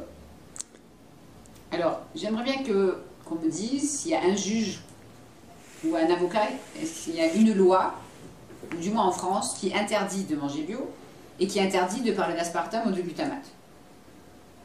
Donc elle a violé mon droit à l'expression et mon droit à manger sainement. Et là elle me dit, j'ai entendu votre ex-mari tout ce matin, je vais envoyer chercher vos filles à l'école. Il y avait 2 assistants sociaux et une stagiaire. Elles vont partir avec lui ce soir. Et là, le ciel me tombe sur la tête et je dis, je n'ai pas le droit. Donc je sors mon livre, j'ai édité un livre, il était déjà vendu à plus de 11 000 exemplaires en 2 mois. 11 000 exemplaires. Sans passer à la télé, à la radio et tout, ah non, non, surtout pas. Et donc j'ai édité un livre, j'ai écrit des articles, je sors les magazines et tout. Et comme il n'y a pas de greffier, que c'était illégal, mais qu'on ne l'a pas dit, elle a noté, madame a sorti des documents. Parce que j'ai vu ces notes au mois de juin 2006. Hein. Et donc du coup, je disais pas le droit de faire ça, mes filles vont être traumatisées, elles ne veulent plus revoir leur père, elles l'ont pas vu depuis 2 ans. Il y a un dossier pénal au premier étage chez la juge machin pour agression sexuelle, violence et menaces avec des photos et des vidéos. Je vous demande d'aller le chercher. Je fais ce que je veux. Et donc j'ai eu le temps d'aller, elle m'a fait sortir du bureau, parce qu'il y avait quand même 50 km pour aller chercher mes filles, puis il les ramenait au tribunal. L'avocate, elle tremblait, elle avait des grands cheveux blonds avec des grosses lunettes là. Je lui ai dit, mais vous allez chercher toutes les attestations, j'avais une quinzaine d'attestations de scientifiques, d'amis, etc. Et chercher la vidéo et les photos et tout. Je vais voir ce que je peux faire. Elle part en courant dans son bureau affolée. Moi, je vais chez des amis, j'appelle plein d'amis. Et il y en a un, il me dit, appelle maître machin, un avocat qui était très loin, dans une autre ville, il lui dit, il te donnera des conseils. Et cet avocat m'a donné un conseil en or à ce moment-là. Il m'a dit, je suis trop loin, je ne peux pas vous aider, mais je vous donne un conseil en or. Je dis oui, quoi? Il me dit, gardez votre calme. Je fais, gardez mon calme. On va m'enlever mes 2 filles qui allaient avoir 7 ans et 11 ans, et pour les donner à un pédophile, violent, dangereux, et je dois garder mon calme. Je comprends pas là. Il me dit oui, parce que si vous vous énervez, on vous mettra dans la souricière. Et là, je l'ai découvert il n'y a pas longtemps dans un reportage filmé où on parle vraiment de souricière. Donc c'est sous les tribunaux, il y a des pièces qui s'appellent souricière, on vous enferme. Et lundi, parce que c'était vendredi, on vous internera abusivement. Et comme sur les documents des 2 experts, il y avait bien marqué que je devais être internée parce que je suis paranoïaque, antisociale, dangereuse pour autrui, donc pour mes filles, parce que j'ai des idées, des idées fixes sur les additifs et que ça déteint sur ma vie privée, et que je ne donne pas ces produits à mes enfants, et que je fais des conférences, etc. Donc ça ne va pas. Et donc, ces livres sont cités, le livre du docteur Roberts, et le fait que j'avais porté ces livres-là, c'est cité dans les expertises, hein, je peux vous montrer. Et donc on me descend parce que je parle de ces additifs-là, et on me dit, il faut être enfermé. Or, j'avais fait faire 2 contre-expertises qui ont disparu du dossier, mais vraiment 2-3 mois avant, il y avait eu des contre-expertises qui n'étaient pas là. Et donc cet avocat me dit ça, moi je retourne au tribunal. Je me souviendrai toute ma vie, j'avais même appelé une amie pour qu'elle me rejoigne en urgence. Et là, il y avait Mélodie qui était debout avec un joli dessin. Elle avait dessiné une maison qu'elle voulait, une maison de ses rêves. Il y avait Coralie, il y avait ces 3 assistantes sociales véreuses que mes filles appelaient les pétasses, parce qu'elles venaient nous casser les pieds le mercredi après-midi pour nous poser des questions. Donc il y avait les 2 pétasses plus la stagiaire, et les 2 pétasses mâchaient des chewing-gums, exprès pour me narguer. Et j'ai senti vraiment que le ciel était tout noir autour de moi, que j'allais être dans un tunnel qui allait durer des années. Je ne pensais pas sur le coup. Et donc j'ai eu le temps de voir Mélodie et Coralie. Je savais ce qui allait se passer. Elles savaient aussi, les 2 pétasses là. Et elles disaient rien. Donc il y avait une pétasse assise là, je ne dis pas son nom parce que voilà. Il y avait Coralie, non, Mélodie là, Coralie là, je ne sais plus. Et donc j'ai dit à mes filles de croiser leurs bras pour qu'elles protègent le plexus solaire là. Je leur ai dit asseyez-vous, et puis Mélodie elle dit maman, j'espère qu'on sera à l'heure pour regarder une dose stress à la télévision. Parce qu'elles étaient à quoi cette émission? J'aurais préféré qu'elles regardaient la télé plutôt que leur dire ce que j'allais dire. Et l'assistante sociale qui était là a dit bien sûr qu'on sera à l'heure, il est que 16h35. Et là j'ai dit oh putain, elles n'ont rien dit. Et là j'ai pris mes filles dans mes bras comme ça, et en anglais c'est sorti, j'ai dit mes chéries, je vous aime très fort. La juge pense que maman est folle. Elle a parlé à papa tout ce matin, et vous allez partir avec lui tout à l'heure. Mes filles ont crié comme des sirènes d'alarme plein volume. Toutes les 2 se sont accrochées à moi comme ça. Tout le monde nous regardait, la salle d'attente était pleine, il y avait les assistantes et tout à l'accueil et tout ça. Et c'était un cri mais monstrueux. Et la juge arrive complètement hystérique avec son regard de folle, hein, elle est complètement une schizophrène. Hein. Une psychopathe complète cette femme, elle est complètement zinzin. Et elle dit ça y est, on y va. Et j'ai dit non, vous n'avez pas le droit, l'avocate n'est pas là. Mais elle avait appelé mon avocate pour qu'elle arrive à 18h au lieu de 17h. Et elle emporte mes filles sans défense, sans avocat dans son bureau, avec préméditation. Les assistants sociaux disent pleurez pas, on va parler à la juge, ça ira, on y va. Et mes filles se sont retrouvées dans le bureau de la juge, sans avocat, avec leur père qui arrivait à peu près 20 minutes après, et donc que je n'avais pas vu depuis 2 ans non plus, qui était dans un état de rage intense. Et donc voilà, donc ma vie a basculé, notre vie a basculé. C'était la veille des vacances de Pâques, comme par hasard. On devait partir à Paris, je devais aller faire des conférences, on avait des billets de train et tout, on avait tout préparé. C'était un vendredi, et le lendemain je devais aussi aller à un salon de Nature et Progrès à Nîmes. Et donc mes filles devaient passer le week-end chez des amis. Donc tout basculé, mais en 3-4 heures de temps, un après-midi. Et donc voilà, j'ai une amie qui est arrivée, et l'avocate est arrivée 1 heure en retard, affolée. Il n'y avait plus personne dans le tribunal, à part un avocat, un petit garçon et une maman. Et cet avocat m'a dit qu'est-ce qui se passe et tout. Mon avocat n'étant pas là, j'étais lui poser des questions, et j'ai expliqué ce qui se passait. Il me dit c'est pas possible ce que vous dites, elle n'a pas le droit avec un dossier pénal pareil. Je dis elle est en train de le faire. Il dit ma pauvre dame, si vous rentrez chez vous, sauvez-vous ce soir, si vous rentrez seule. Et venez me voir lundi, je reprends le dossier si vous voulez. Et puis si vous rentrez chez vous avec vos filles, ben, sauvez-vous aussi parce qu'on peut venir vous chercher chez vous. Voilà, on en est en France quoi. Donc moi j'étais complètement affolée. L'avocate arrive avec 1 heure de retard. Ah, depuis combien de temps elle travaille au corps? Devant témoin, là j'avais une copine. Hein. Alors la copine dit, bah, vous avez vu comment vous parlez? Alors je dis, bah, ça fait au moins 40 minutes qu'elles sont dans le bureau. Ah bon? Elle avait la vidéo sur les genoux, elle n'avait pas pris des attestations exprès. Il y avait une 15aine d'attestations, elle ne les a pas prises, cette avocate. Et donc la juge vient nous chercher, et ça je ne l'oublierai jamais de ma vie. Et elle dit, devant un témoin, donc ma copine, il y avait l'avocate et moi, elle dit, qui c'est qui va rester avec Madame Gouget ce soir? Alors ma copine elle dit, c'est qui? Elle, c'est la juge. Mais hystérique, hein, j'ai des photos de face de cette femme. Et donc, du coup, elle dit oui, parce que j'ai pris ma décision. Dans 5 minutes, Madame Gouget aura un choc émotionnel très grave. Comme ça. Hein. Et comme je m'inquiète sur son état de santé mentale, je veux que quelqu'un reste avec elle ce soir. Au cas où je me suicide, hein. Ça aurait arrangé beaucoup de monde. Et donc c'est parti pour 10 minutes d'horreur, d'enfer, avec un grand E. Dans le bureau de la juge, la copine a gardé les cartables de Mélodie et Coralie, les blousons. Et je suis arrivée dans le bureau, c'était une scène d'apocalypse. Il y avait les 3 assistants sociaux véreuses sur le côté. Il y avait Mélodie sous état de choc, le visage gonflé de larmes, qui bougeait la tête comme un petit chien en plastique dans une voiture. Là. Elle regardait son père, elle me regardait, elle faisait non comme ça, elle ne pouvait plus parler, à peine respirer. Son père et son avocate étaient comme ça, comme s'ils téléguidaient mentalement la juge. Ils ne bougeaient même pas un cil, rien du tout. Je disais, c'est des statues, c'est quoi, on va les pincer? Non. Et il y avait mon avocate qui avec ses grands cheveux blonds et bouclés là, qui était là. Et il y avait moi, Coralie et les 3 assistants sociaux. Pas de greffier, complètement illégal. J'aurais pu me lever et dire l'audience est nulle parce qu'il n'y a pas de greffier, mais je ne savais pas, personne ne m'a rien dit. Je ne connaissais pas mes droits, je n'avais pas acheté le code pénal ni le code de civil. Et donc Coralie s'est mise à hurler en anglais I don't want to go with daddy. Elle m'a sauté au cou, elle tremblait des pieds à la tête comme si elle était électrocutée. La juge elle lui dit tais-toi! C'est moi qui décide quand tu parles! Ça suffit! Vous allez partir. Je sais très bien qu'il y avait un lien très fort entre toi, ta maman et ta soeur, mais maintenant c'est fini, vous partez avec papa!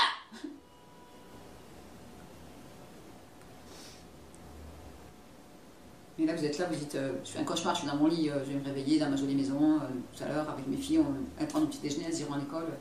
On m'avait forcé à les remettre à l'école, même si je faisais l'école à la maison.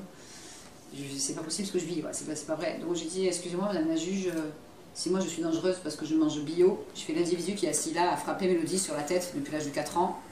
Il a poussé Coralie dans les escaliers à l'âge de 6 ans. Il a léché entre les jambes en 2002. Et lui, il va bien. Et la juge a dit, je fais ce que je veux. Et l'avocate, je la regardais, l'avocate, elle fait madame la juge, j'ai sur mes genoux une vidéo qui... je veux pas savoir. Je rigole, mais bon, c'est nerveux. Hein. Et là, je lui dis, bon, Coralie, elle hurlait, elle disait, je veux rentrer à la maison, je veux voir Vanille, notre chienne, qui est toujours vivante. Je veux voir ma copine Sarah, elle allait passer le week-end chez Sarah, avec tout organisé. Et j'ai dit, en anglais, j'ai dit à Coralie, je t'inquiète pas, ma chérie, maman viendra te chercher, il faut être courageuse. La juge, taisez-vous! Et Coralie a eu mal au ventre.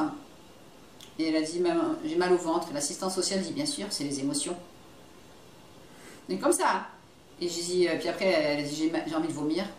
Et j'ai dit à Coralie, vas-y ma chérie, vomis sur le bureau de la juge. Et j'ai dû garder mon calme. J'ai dû défendre mes filles comme je pouvais. J'ai dû rester calme pour pas m'énerver, pour pas qu'on m'enferme dans la souricière et qu'on m'interne le lundi. Parce que j'avais 2 flashs dans ma tête. Il y en avait un, c'était liberté, liberté, liberté. Il fallait que je préserve ma liberté pour pas être enfermée. Parce qu'après, c'est fini, hein. Ils vous font ce qu'ils veulent hein, en France. Il y a je ne sais plus combien de milliers d'internements abusifs en France chaque année. Et donc, et pour aider ces gens, j'avais des centaines de lettres par mois de gens qui m'écrivaient de toute la France, tous malades avec les mêmes trucs, tous. Donc ces gens, c'est pas leur faute si on m'a enlevé mes filles, ils y pouvaient rien, ces pauvres gens. Donc il fallait que je continue à me préserver pour me battre pour retrouver Mélodie et Coralie et pour aider ces gens. Mais si j'avais pas eu ces gens à aider, je crois que j'aurais craqué tout de suite. Hein. La juge, j'ai sauté dessus, j'ai tremblé, je faisais pas ce que j'y voulais, mais j'ai pas fait. Et donc ça l'énervait, et plus je restais calme, plus elle s'énervait. Donc à un moment, elle s'est levée, elle a dit c'est bon, ça suffit. Mélodie et Coralie dit au revoir à maman. Donc Mélodie est venue me serrer dans ses bras et elle a dit je veux pas y aller. Et la juge a juste marqué j'ai pas envie. Coralie, elle a mis étoile. J'ai vu les notes, hein. Elle a mis Coralie de point étoile, une étoile à plusieurs branches. Et Coralie, elle ne voulait pas y aller, elle n'a pas marqué ce qu'a dit Coralie. Et donc j'ai dû dire au revoir à mes filles ce 21 avril 2006. Et Mélodie qui ne pouvait plus parler, elle n'a pas pu crier ni rien, elle était sous état de choc. Et Coralie a crié « Maman !»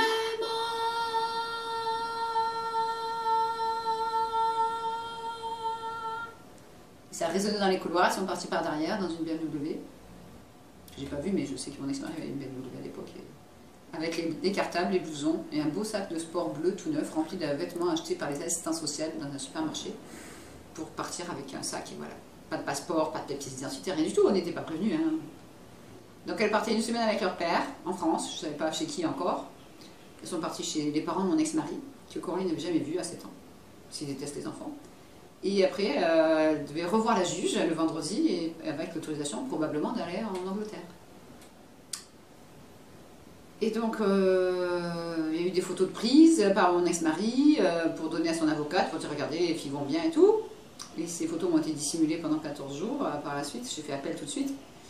Et la sortie de l'audience, ma copine avait entendu le hurlement de Coralie. L'avocate, elle arrive, et puis ma copine, heureusement j'avais un témoin ce jour-là, j'ai toujours eu des témoins dans cette histoire.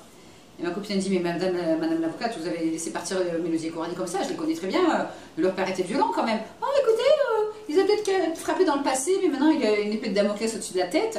Et puis elle a dit, mais il y avait quand même agression sexuelle, non? Et l'avocate qui représente une association connue en France et qui représente le droit de l'enfant dans cette ville, a dit, oui mais les hymens ne sont pas brisés. Bon, pour Coralie je savais, mais pour Mélodie on ne l'avait pas dit, l'hôpital n'avait pas voulu me le dire. Et la copine elle dit, vous attendez qu'il le soit? Et l'avocate elle dit, bah oui. L'avocate qui représentait le droit de l'enfant dit devant moi qu'elle souhaite que les hymens soient brisés par leur père. S'il n'y avait pas eu ma copine, j'aurais tué cette avocate. Je vous promets, j'avais l'énergie pour le faire. J'étais... Et je pleurais. Et pourquoi elle pleure? Et ma copine, elle était absolument choquée de voir un comportement de ça. Elle a fait une attestation d'une avocate pareil. J'ai repris la vidéo, j'ai dit donnez-moi ça, moi je m'en servirai et tout. Et elle ne comprenait pas pourquoi je pleurais. Donc voilà, donc ça a été très très vite, très violent, inouï, complètement illégal, complètement tordu. Mais comme c'était une décision de justice, je suis persuadée qu'aujourd'hui, 8 ans plus tard, avec plus de 30 avocats de différentes nationalités et surtout en France, j'ai pas pu retrouver la garde de mes filles, qui ont maintenant 15 et 18 ans, vous me direz. 8 ans de bourrage de crâne, 8 ans de pression, 8 ans de bataille. Et donc, j'ai pu revoir mes filles qu'une seule fois, le 1er août 2006, comme c'est bien expliqué dans la vidéo. Corinne Gouget, 7 ans, sans ses 2 filles de l'été dernier. On m'a autorisé à aller voir sous surveillance parce que je mange bio, je suis dangereuse. Donc il y a plein de parents qui mangent bio aujourd'hui, hein, je vous rassure tout de suite, ça va, c'est pas une maladie. Et donc du coup, j'avais apporté un goûter bio, on était dans une salle pour 2 heures, ça a duré qu'1h45. J'ai eu l'intelligence d'apporter un trépied avec une caméra vidéo, ça ne plaisait pas. Parce que j'estime que toutes ces visites médiatisées, pas avec les médias, hein, c'est sous surveillance dans une salle qui ressemble à une prison, eh ben ça devrait être filmé. Au moins il n'y a pas d'abus de rapport mensonger, mais c'est pas filmé. Donc ça ne plaisait pas que j'ai porté ce matériel. J'ai apporté une nappe en tissu, pas en papier, comme c'est dit dans le rapport. Un goûter bio, limonade, bonbons, chips, bio, voilà. De quoi dessiner, des photos d'avant, etc. Et ça n'a pas plu, tout ça c'est filmé. Sauf qu'à la fin, la caméra ne filmait plus et que j'ai des avocats qui m'appelaient sur un téléphone portable pour me dire que finalement, la police n'allait pas venir à 4 heures, comme c'était soi-disant prévu par le procureur, pour changer les choses, qu'elles allaient repartir avec leur père, Et donc, 2 assistantes sociales ont paniqué. Elles étaient alertées par le monsieur qui nous surveillait, qui est en photo dans la vidéo, parce que j'ai pris des images de la vidéo. Et donc, ce monsieur, monsieur Bertollier, part en courant chercher les 2 pétasses de service, Madame Dédoué et Mademoiselle Claire Martin, qui arrivent comme des furies avec un visage de démence, de rage intense, et qui me tire Coralie d'un côté et qui attrape Mélodie par le bras de l'autre. Donc moi, je suis au téléphone avec une avocate. Ouais. Et je pousse l'assistante sociale, je dis lâchez ma fille, j'ai encore 5 minutes avec elle. Elle dit non, vous allez trop loin, les avocats vous appellent. Et là, on m'arrache mes filles qui hurlent et on frappe Mélodie dans le couloir devant témoin pour pas qu'elle revienne vers moi, elle avait 11 ans. Et violemment dans le dos, comme ça, et j'ai pas revu mes filles depuis ce jour-là. J'ai pas pu embrasser mes filles pour dire au revoir, j'ai pas pu leur parler depuis, à part Mélodie 2 fois au téléphone. Et j'ai eu beau faire tout ce que j'ai pu, grâce au rapport mensonger de ces gens-là, la juge a décidé que je ne pourrais pas revoir mes filles pendant 1 an, et ça a dégénéré. Donc voilà, ça fait 8 ans. D'accord. Et comment on peut faire pour vous aider, vous soutenir? Toute idée est la bienvenue. Mes filles sont encore en vie, j'ai de la chance, je les aime de tout mon cœur. Je les aimerai toujours, malgré tout ce qu'elles ont pu subir comme mensonges, pression ou manipulation. Pour m'aider, toute idée est la bienvenue, me faire des dons, me donner des idées, essayer de, je sais pas, contactez-moi par mail ou par mon site. Mon adresse mail c'est missionpossible.france@wanadoo.fr. J'ai sauvé des milliers de vies avec mon livre, des milliers de familles qui vont mieux, qui sont heureuses d'être ensemble, et moi j'ai pas de vie de famille. Ne plus entendre le mot maman, c'est une horreur, je souhaite ça à personne. Ne plus faire ses courses avec ses enfants, aller acheter des vêtements, aller se promener. Vanille se souvient de Mélodie et Coralie, elle les attend. Et je n'ai qu'une envie, c'est de pouvoir serrer mes filles dans mes bras et de les embrasser à nouveau et d'entendre ce mot, maman. D'accord, merci beaucoup pour cet entretien et pour votre travail. À bientôt. Merci, au revoir.